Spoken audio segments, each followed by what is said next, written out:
कोरापुटिया गीतर ताले ताले ढेमसा नाच आउ कोटपाड़ से शाढ़ी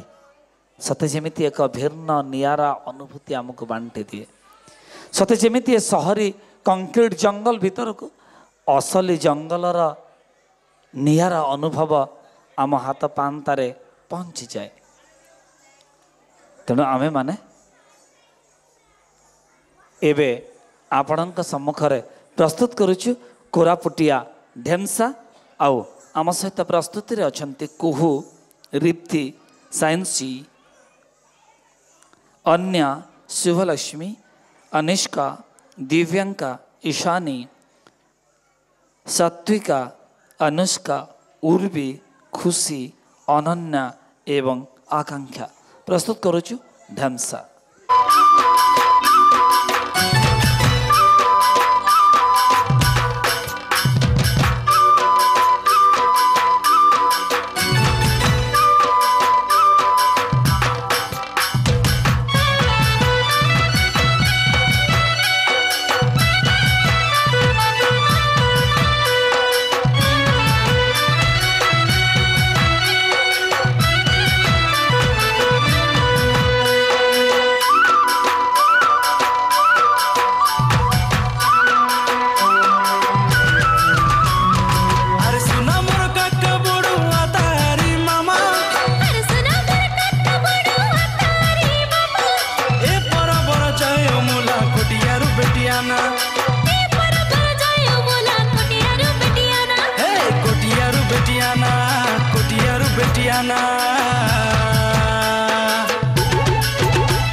कोरापुटिया गीत गाई कर ढेमसा मारू नाना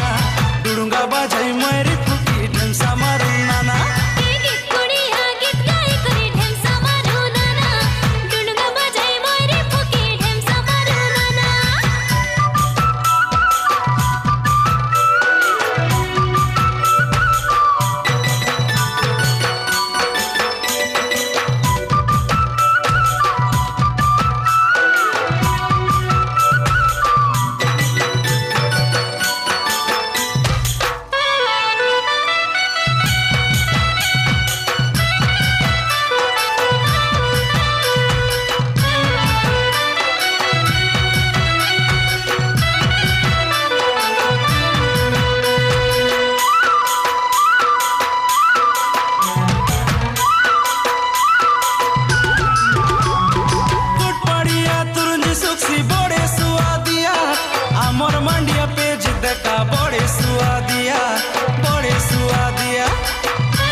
कोरापुटिया गीत गाई कर ढेमसा मारू नाना डुडुंगा बाजाई मारी फुकी ढेमसा मारू नाना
ढेमसा मारू नाना डुडुंगा बाजाई मयूरी फुकी ढेमसा मारू नाना